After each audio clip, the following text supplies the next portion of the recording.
Hello, little man. Boy, I sure heard a bunch about you. See, I was a good friend of your dad's. We're in that Hanoi pit of hell together over 5 years.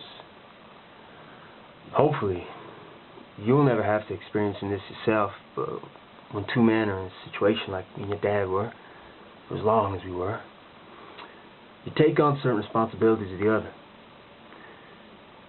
If it had been me who had not made it, Major Coolidge would be sitting right now talking to my son, Jim. The way it turned out, I'm talking to you. Butch, I got something for you.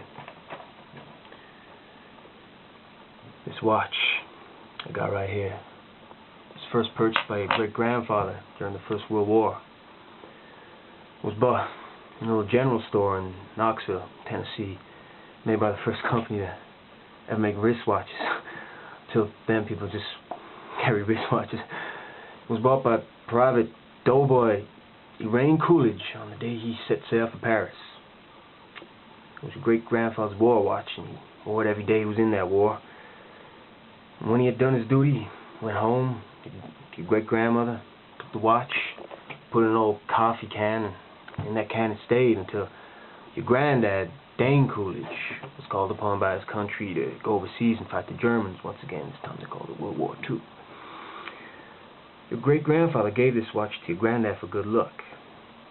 Unfortunately, Dane's luck wasn't as good as his old man's. Dane was a Marine. He died along with all the other Marines in the Battle of Wake Island.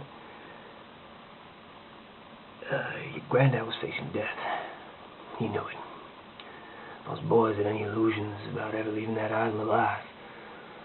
So 3 days before the Japanese took the island, your granddad asked a gunner on an Air Force transport named Wanaki, a man he never met before in his life, to deliver to his infant son, who he'd never seen with flesh.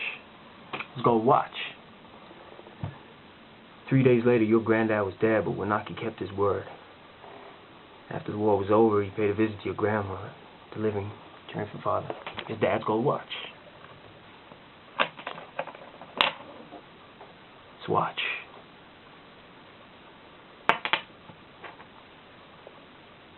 This watch was in Daddy's wrist when he was shot down over Hanoi. He was captured, put in a Vietnamese prison camp. And he knew if the gooks ever saw the watch, it'd be confiscated, taken away. The way your daddy looked at it, this watch was his birthright. Your dad, when he slopes, gonna get the hands on his boy's birthright, so he hid it. One place he knew he could hide it, in his ass. 5 long years he wore this watch up his ass. And he died of dysentery. He gave me the watch. I hid this uncomfortable hunk of metal up my ass 2 years. Then, after 7 years, I was sent home to my family. And now, little man, I give the watch to you.